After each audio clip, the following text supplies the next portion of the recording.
একটা শব্দ আছে, পরিস্থিতি। অনেক মানুষের মুখে আমরা এই শব্দ শুনি। জীবনে যখন অসফল হই, দুঃখ আসে, সংকট আসে, কোনো বিপদ ঘনিয়ে আসে, তখন সমস্ত দোষ আমরা পরিস্থিতির ওপর চাপিয়ে দিই। আর দেখতে গেলে কোথাও না কোথাও ঠিকই করি। এই পরিস্থিতি প্রত্যেক দিনের মতো পাল্টাতে থাকে, কিন্তু এই দিন, এই রাত, এমন কেউ আছেন যিনি এর ওপরেও নিয়ন্ত্রণ সাধন করেন, আর তিনি হলেন সূর্য। ঠিক সেই রকমই আমাদের জীবনেও সূর্য হলো এই মন। যদি এই মনের উপর আমরা নিয়ন্ত্রণ করতে পারি, তাহলে আমরা জীবনকেও নিয়ন্ত্রণ করতে পারবো। প্রথমে এই মনের রাজা হয়ে উঠতে হবে। তাই মনে রাখবেন, যদি মন দুর্বল হয়, তাহলে পরিস্থিতি আমাদের সমস্যা বলে মনে হবে। এই মন যদি স্থির হয়, পরিস্থিতি প্রতিস্পর্ধা বলে মনে হবে। আর এই মন যদি শক্তিশালী হয়ে ওঠে, তাহলে যে কোনো পরিস্থিতি আপনার কাছে একটা সুযোগ মাত্র। এমন এক সুযোগ যাতে অগ্রসর হয়ে আপনি মহান হয়ে উঠতে পারেন।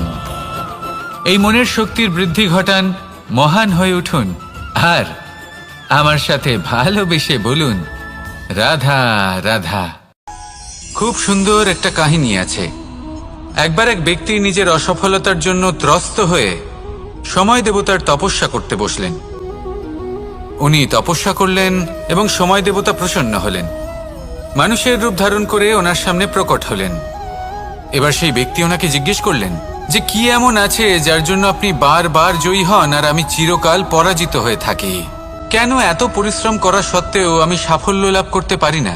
তখন সময় দেবতা উত্তর দিলেন যে দিন হোক বা রাত, ঝড় হোক বা ভূমিকম্প, রোদ হোক বা বৃষ্টি হোক, সময়ের সূত্রপাত হোক বা প্রলয়, আমি থামি না, আমি চলতেই থাকি। আর সেই জন্য যিনি থেমে যান তিনি পরাজিত হন আর আমি জয়ী হই। এটাই আমাদের শিখতে হবে। জীবনে সবসময় চলতে থাকুন, কখনো থামবেন না। হ্যাঁ, কিছুক্ষণের জন্য বিরতি নিতে পারেন, বিশ্রাম করার জন্য, নিজেকে আরো সশক্ত করে তোলার জন্য, কিন্তু থেমে যাবেন না। নিরন্তর কর্ম করতে থাকুন, পরিশ্রম করতে থাকুন, তবেই এই সংসার আপনাকে মনে রাখবে। আসুন আমার সাথে ভালোবেসে বলুন, রাধা রাধা। আমাদের জীবনে গুরুজনেরা, জ্ঞানী মানুষজন সবসময় একটা কথা বলেন, ধৈর্য ধরো। শুধুমাত্র দুটো শব্দ, কিন্তু কতটা বিশাল সেটা বোঝার চেষ্টা করুন। ছোট একটা অস্ত্র হাতে নিন এবং একটা বিশাল পর্বতে নিরন্তর প্রহার করতে থাকুন। ধৈর্য ধরে সেই কাজ করতে থাকুন। এমন একদিন আসবে, এই বিশাল পর্বতে আপনি একটা পথ তৈরি করবেন। কোনো ধনুর্ধর যখন নিজের বিদ্যা অর্জন করেন, তখন তাকেও ধৈর্য ধরতে হয়, তার নিজেকে সময় দিতে হয়, তবেই সে ধনুর্বিদ্যা শিখতে পারে। সেইভাবে আমাদের জীবনেও ধৈর্য ধরার খুব প্রয়োজন। পরিবারে ধৈর্য রাখতে পারলে তাহলে আস্তে আস্তে দেখবেন প্রেম বৃদ্ধি পাচ্ছে। সমাজে যদি ধৈর্য রাখতে পারেন, তাহলে আস্তে আস্তে এই সমাজ আপনাকে সম্মান করবে। যদি নিজের জীবনে ধৈর্য রাখতে পারেন, তাহলে নিজে থেকেই আত্মবিশ্বাস বাড়বে, নিজের বিকাশ হবে। জীবনে সবই সম্ভব যদি ধৈর্য রাখতে পারেন। হয়তো আস্তে আস্তে হবে, কিন্তু হবে অবশ্যই। শুধু ধৈর্য রাখুন, কারণ ধৈর্যই সব থেকে বড় পুঁজি। আসুন আর আমার সাথে ভালোবেসে বলুন, রাধা রাধা। আমাদের জীবনে যখনই আমরা কোনো বড় দায়িত্বের সম্মুখীন হই, তখন আমরা তার থেকে দূরে পালাই আর এই অজুহাত দিই যে না না, এত বেশি ভার বহন করার যোগ্যতা আমার নেই, আমি করতেই পারবো না। দেখুন, এই সংসারে ভিন্ন ভিন্ন ধরনের গাছ আছে, ছোট গাছ, বড় গাছ, কিন্তু বটগাছের মতো বড় এবং নিবিড় গাছ আর একটাও নেই। সে নিঃস্বার্থভাবে এই সংসারকে সেবা করে যায়, ছায়া প্রদান করে, শীতলতা প্রদান করে। আর যখন এমন সময় আসে যখন তার ওপর বোঝা অত্যন্ত বেড়ে যায়, সে কিন্তু কোনোভাবেই ভেঙে পড়ে না। তখন সে নিজের নিঃস্বার্থ কর্মের ফল লাভ করে, সেই নিঃস্বার্থ কর্ম যা সে করেছে। তার দেহ থেকে ছোট ছোট ঝুড়ি বার হয় এবং তা কাণ্ডের আকার ধারণ করে। সেই কাণ্ড মাটির কাছে পৌঁছয় এবং তারপর তা বটগাছের সহায়ক হয়ে ওঠে। সে ভেঙে পড়ে যায় না। এইভাবে আপনিও জীবনে নিঃস্বার্থভাবে সবার সেবা করুন, ভালোবাসুন, সবাইকে সাহায্য করুন। যেদিন আপনার ওপর বোঝা অত্যন্ত বেড়ে যাবে, সেদিন এই সব মানুষ আপনাকে সাহায্য করার জন্য আসবেন, আপনার শক্তি হয়ে উঠবেন, আর আপনি বটগাছের মতোই মহান এবং বিশাল হয়ে উঠবেন। আসুন আর আমার সাথে ভালোবেসে বলুন, রাধা রাধা। মানুষ তার জীবনে দুই ধরনের পরিস্থিতিকে খুব ভয় পায়। এক, কোনো কারণবশত কারোর সামনে নত হওয়া। দুই, কোনো কারণে নিজের চরিত্র থেকে, নিজের মূল্যবোধ থেকে বিচ্যুত হওয়া। এবার কেন হয় এরকম যে কথায় কথায় কারোর সামনে নত হতে হয়? কেন বারংবার নিজের চরিত্র থেকে চ্যুত হতে হয়? এরকম কেন হয়? এটা তখনই হয় যখন আমাদের শিক্ষা এবং মূল্যবোধের অভাব থাকে। যদি মানুষের মধ্যে প্রকৃত শিক্ষা থাকে, তাহলে এই সংসারে কোনো সময় এবং কারোর সামনেই নত হওয়ার কোনো প্রয়োজন নেই। যদি মানুষের মধ্যে মূল্যবোধ থাকে, তাহলে তাকে নিজের মূল্যবোধ বা চরিত্র থেকে বিচ্যুত হতে হয় না, তা সে যাই হয়ে যাক না কেন। কোনো বালককে যদি জন্ম থেকেই সুশিক্ষার অধিকারী করা হয়, শিক্ষিত করা হয়, মূল্যবোধের অধিকারী করা হয়, তবে সে এই সংসারে এমন কর্ম করবে যাতে সে নিজেকে, নিজের পরিবারকে, সমগ্র সমাজকে গর্বিত করতে পারে। শিক্ষা লাভ করুন, মূল্যবোধ লাভ করুন এবং আমার সাথে ভালোবেসে বলুন, রাধা রাধা। আমাদের সকলের জীবনে একটা লক্ষ্য থাকে যেটা আমরা লাভ করতে চাই। ঠিক যেন একটা প্রতিস্পর্ধা বিদ্যমান যে কে সব থেকে আগে নিজের লক্ষ্যে পৌঁছতে পারবে। আর সেই জন্য আমরা সকলেই খুব তাড়াতাড়ি এগোতে চেষ্টা করি, বড় এবং দীর্ঘ পদক্ষেপ ফেলি যাতে তাড়াতাড়ি নিজের লক্ষ্যে পৌঁছতে পারি। কিন্তু এক অত্যন্ত গুরুত্বপূর্ণ বিষয় আছে, সবসময় লক্ষ্য সামনে থাকবে না, কখনো কখনো তা খুঁজতে হয়। এই যাত্রা খুব কঠিন হতে পারে, আর ঠিক এই কারণেই সবসময় দ্রুত গতিতে চলা বা তাড়াতাড়ি পথে চলা সেটা আবশ্যক নয়। তার থেকেও বেশি গুরুত্বপূর্ণ হলো ভেবেচিন্তে তারপর পথ চলা। যদি ভেবেচিন্তে পদক্ষেপ ফেলেন, চলতে পারেন, তাহলে সেটাই সর্বশ্রেষ্ঠ পদক্ষেপ। কখন কোন দিকে যেতে হবে, কখন কোথায় দিক পাল্টানো যাবে না, কখন গতি বেশি রাখতে হবে, কখন কম, কখন থামবো, কখন চলবো, এই সব কিছুর বিষয়ে জ্ঞান অত্যন্ত গুরুত্বপূর্ণ এবং ভেবে চিন্তে চলতেই হবে। সেই জন্য শুধু তীব্র গতিতে সামনে এগোলে চলবে না, ভাবনা চিন্তা করে এগোতে হবে। আসুন আমার সাথে ভালোবেসে বলুন, রাধা রাধা। কখনো কোনো প্রজাপতিকে উড়তে দেখেছেন? কি সুন্দর উড়ে বেড়ায় সে, এক ফুল থেকে অন্য ফুলে, এক পাতা থেকে অন্য পাতার ওপর। কিন্তু সে কিভাবে উড়তে শেখে কখনো ভেবেছেন? জন্ম থেকেই কিন্তু প্রজাপতির ডানা থাকে না, ও কিন্তু ছোট্ট একটা ডিমের আকারে জন্ম লাভ করে। তারপর সেই ডিমটি ভেঙে একটি কীট বাইরে আসে। আস্তে আস্তে সে বড় হয়, ওর শক্তি বৃদ্ধি পায়। তারপর সে সেই কীট দশা ত্যাগ করে নিজের ডানাগুলি মেলে। এই প্রক্রিয়া তার কাছে সরল নয়, অত্যন্ত যন্ত্রণাদায়ক প্রক্রিয়া, কিন্তু সে সেই যন্ত্রণা মেনে নেয়। আর তারপর আস্তে আস্তে সে উড়তে শেখে। শুধুমাত্র আকাশে উড়ে বেড়ায় তা নয়, আমাদের মনের মাঝে উড়ে বেড়ায়। এবার এই ডিম থেকে প্রজাপতি হয়ে ওঠার যে যাত্রা, এটা যতটা কঠিন, ততটাই কঠিন হয় এই সংসারে শ্রেষ্ঠ কর্ম করা, ততটাই কঠিন হয় এই সংসারে মহান হয়ে ওঠা। সেই জন্য প্রয়োজনীয় প্রচেষ্টা এবং সময়। নিরন্তর প্রচেষ্টা করতে থাকুন, পর্যাপ্ত সময় নিন এবং আপনি নিজেকে এই আকাশে উড়ন্ত অবস্থায় পাবেন। আসুন আমার সাথে ভালোবেসে বলুন, রাধা রাধা। পায়েস হলো আমার বিশেষ প্রিয়। এর মধুর স্বাদ মনকে প্রফুল্ল করে তোলে। ছোটবেলায় মা আমার জন্য পায়েস বানাতেন এবং আমাকে বলতেন যে গরম থাকতে থাকতে খেয়ে নে কানাই, ঠান্ডা হয়ে গেলে ভালো লাগবে না।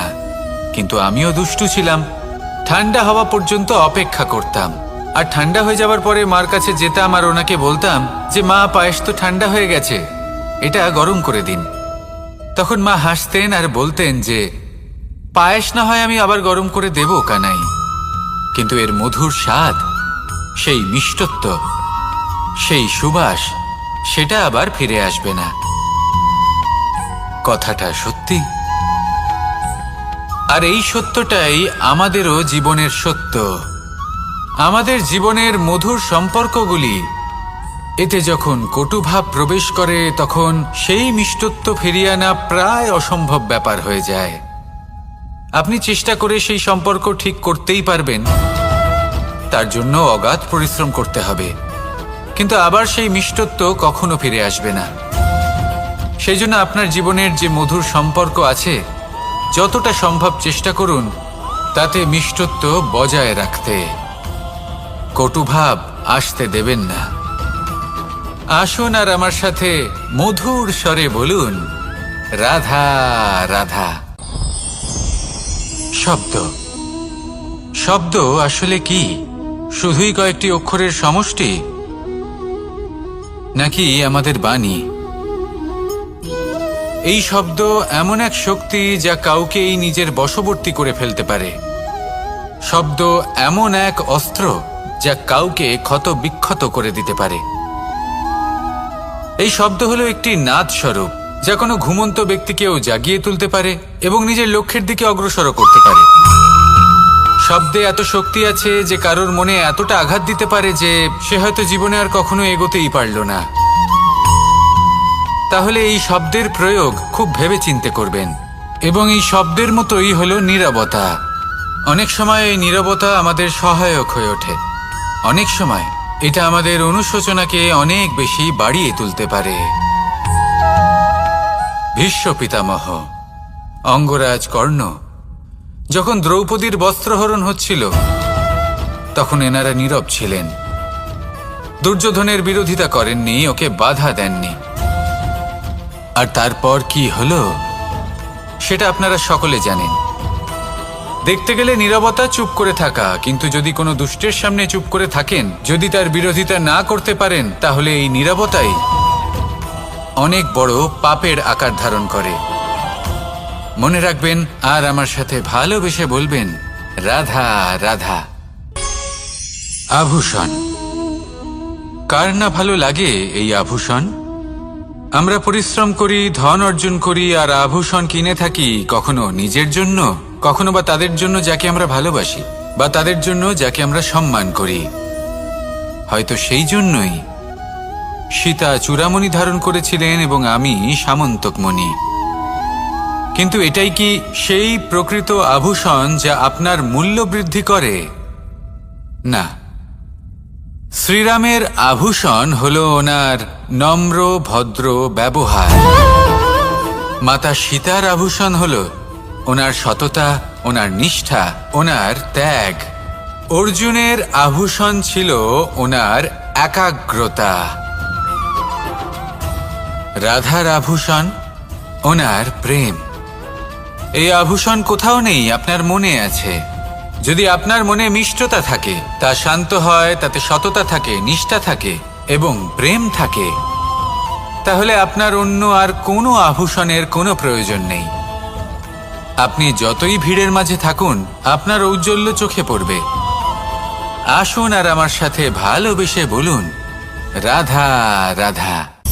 এই সংসারের সবথেকে বড় সত্যি হলো জন্ম এবং মৃত্যু, কিন্তু আরো বড় একটা সত্য আছে, মিত্র এবং শত্রু, যা আমাদের সকলের জীবনে থাকে। মিত্র সে যে আমাদের সঙ্গ দেয় এবং সংসারের সবথেকে উঁচু শিখরে আমাদের নিয়ে যায়, এবং শত্রু সে যে যে কোনো মুহূর্তে যে কোনো শিখর থেকে আমাদের নিচে ফেলে দিতে পারে। এবার বিচিত্র ব্যাপার হলো এটাই যে আমরা নিজেরাই এদের সাথে নিয়ে চলি, নিজেরাই এদের পালন করি। তা কি করে? প্রথমে বুঝুন এই মিত্র এবং শত্রু কারা। আপনার নিজের মন, আর কেউ নয়। এই মনই হলো মিত্র। যখন তাতে ভারসাম্য বজায় থাকে, তা নিয়ন্ত্রিত থাকে, তা পবিত্র হয়। কিন্তু যদি এই মন অনিয়ন্ত্রিত হয়ে পড়ে, যদি আপনাকে সে নিয়ন্ত্রণ করতে শুরু করে, তখন সেই আপনার সবথেকে বড় শত্রু হয়। সেই জন্য এই মনের ওপর নিয়ন্ত্রণ রাখতে শিখুন, এতে ভারসাম্য বজায় রাখতে শিখুন। তাহলে আপনি এমন এক বন্ধুকে পাবেন যে আপনাকে এই সংসারের শিখরে পৌঁছে দেবে। আসুন আমার সাথে ভালোবেসে বলুন, রাধা রাধা। ঈশ্বর আসলে কে? সংসারের বেশিরভাগ মানুষের কাছে ঈশ্বর হলেন এই সংসারের রচয়িতা, পালনকর্তা। কারোর কাছে উনি জ্ঞাতা, কারোর কাছে উনি হলেন আস্থার প্রতীক, আবার কারোর জন্য শুধুমাত্র অন্ধবিশ্বাস। কিন্তু এই ঈশ্বর কি কোনো শরীর, নাকি একটা বোধ, নাকি শুধুই শ্রদ্ধা? ঈশ্বর হলেন তিনি যিনি হলেন আপনার ইষ্ট। সেই জন্যই তো গুরু, মাতা, পিতা এনাদেরও ঈশ্বরই বলা হয়েছে।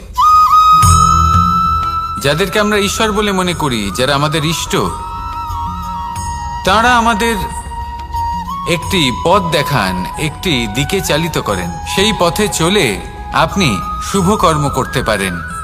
আর যখন কোনো ব্যক্তি তার ঈশ্বরের আদেশ পালন করেন, তখন সে নিজে থেকেই শুভ পথে অগ্রসর হয়ে যান। বেশ কয়েকজন মানুষ ঈশ্বরের ওপর আস্থা রাখেন এবং ভাবেন যে অনুচিত কোনো কাজ করা উচিত নয়, ঈশ্বর দেখছেন। ওনারা ভয় পান যে কোনো অনুচিত কর্ম করলে কে জানে তার পরিণাম কি হবে। এমন অনেক ব্যক্তি রয়েছেন যারা ঈশ্বরকে বিশ্বাস করেন এবং জানেন যে ঈশ্বর তাদেরকে দেখছেন, তাই যে যে শুভ কর্ম ওনারা করেছেন তার ফল তারা অবশ্যই পাবেন। এবার আপনি ভয় পেয়ে ঈশ্বরকে বিশ্বাস করবেন, নাকি বিশ্বাসের দ্বারা ঈশ্বরকে বিশ্বাস করবেন, সেই সিদ্ধান্ত আপনারই। কিন্তু হ্যাঁ, যদি আপনার মনে ঈশ্বরের জন্য কোনো স্থান থাকে, যদি আপনার কোনো ইষ্ট থাকেন, যদি আপনি কাউকে ঈশ্বর মনে করেন, যার প্রত্যেক আদেশ আপনি পালন করে থাকেন, তাহলে বলি, ঈশ্বর কখনো আপনাকে অনুচিত পথে চালিত করবেন না। আসুন আমার সাথে ভালোবেসে বলুন, রাধা রাধা। এই সংসারে ভিন্ন ভিন্ন ধরনের গাছ আছে, অসংখ্য ধরনের প্রজাতি আছে। কিছু গাছ পাতা দিয়ে থাকে, কিছু ফুল, কিছু ফল।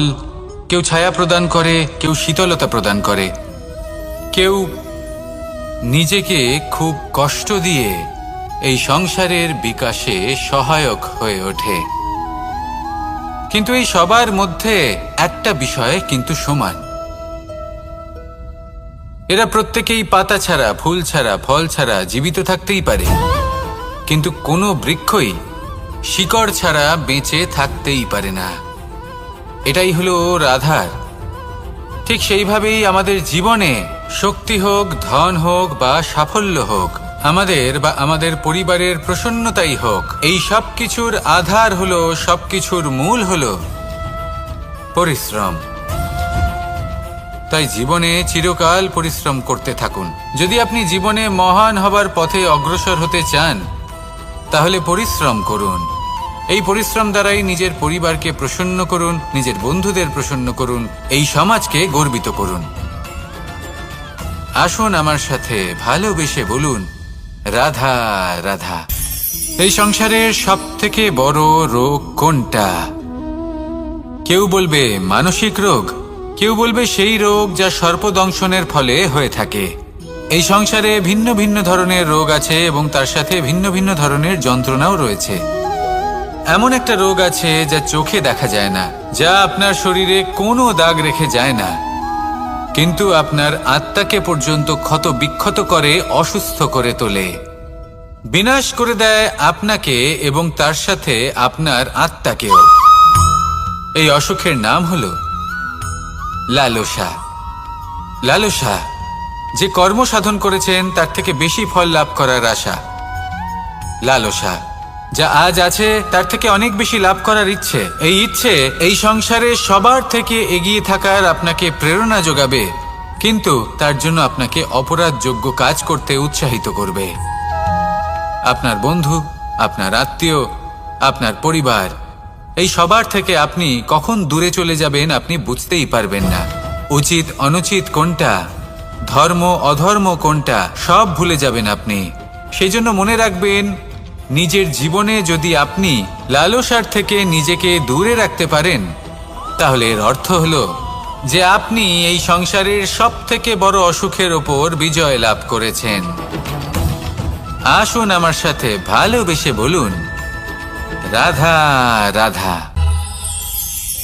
এই সাগর কত বিশাল আকার, কখনো শান্ত কখনো উত্তাল, কিন্তু এই সাগরকে এত মহান কে করে তুলল? জল। এবার এই জলের যাত্রা দেখুন, সেটা কতটা কঠিন। এই জল সাগরে থাকে, সূর্য ওকে এতটা উত্তপ্ত করে তোলে যে এই জল নিজের অস্তিত্ব হারিয়ে ফেলে এবং বাষ্পে পরিণত হয়ে হাওয়ায় মিলিয়ে যায়। তারপরে আকাশে যায় আর নিজের অস্তিত্ব আবার হারিয়ে ফেলে, মেঘে পরিণত হয়। তারপর এই মেঘ কোথাও গিয়ে কোনো পর্বতে ধাক্কা খায়, তারপর আবার এই জল নিজের অস্তিত্ব হারায়। তারপরে বর্ষার রূপ ধারণ করে তা বর্ষিত হয়, বা কোনো পর্বতের চূড়ায় তার শিখরে বরফের রূপ ধারণ করে। তারপরে এই বর্ষা মাটির দিকে নিজের যাত্রা শুরু করে। এবার মাটিতে ঝরে পড়া এই বর্ষা স্রোতের আকার ধারণ করে এবং আস্তে আস্তে বইতে থাকে। এই নদীর আকার ধারণ করে এবং নদী রূপে বইতে বইতে পাথরে ধাক্কা খায় বা কোনো পর্বতে ধাক্কা খায়, আর তারপর এই নদী এসে সাগরে সমাহিত হয়ে যায়। নদীর এই জল আবারও নিজের অস্তিত্ব হারিয়ে ফেলে, কিন্তু এইবার সেই জল নিজেই সাগরে পরিণত হয়। এটা আমাদের সকলের জন্য একটা শিক্ষা যে এই সংসারে জীবন এবং সময়ের এ হলো এক অনন্ত যাত্রা। এই সংসারে যা কিছু আছে তার সূত্রপাত কোথাও একটা হবেই। সেই জন্য মৃত্যু এবং সমাপ্তির চিন্তা ত্যাগ করে দিন, আর যে সূত্রপাত আপনি লাভ করছেন তার আনন্দ উপভোগ করুন। ভেবে দেখুন আপনি কিভাবে শ্রেষ্ঠ কর্ম করতে পারেন যাতে এই সংসার এবং এই সমাজ, এই দুইয়ের মঙ্গল সম্ভব। আসুন আমার সাথে ভালোবেসে বলুন, রাধা রাধা।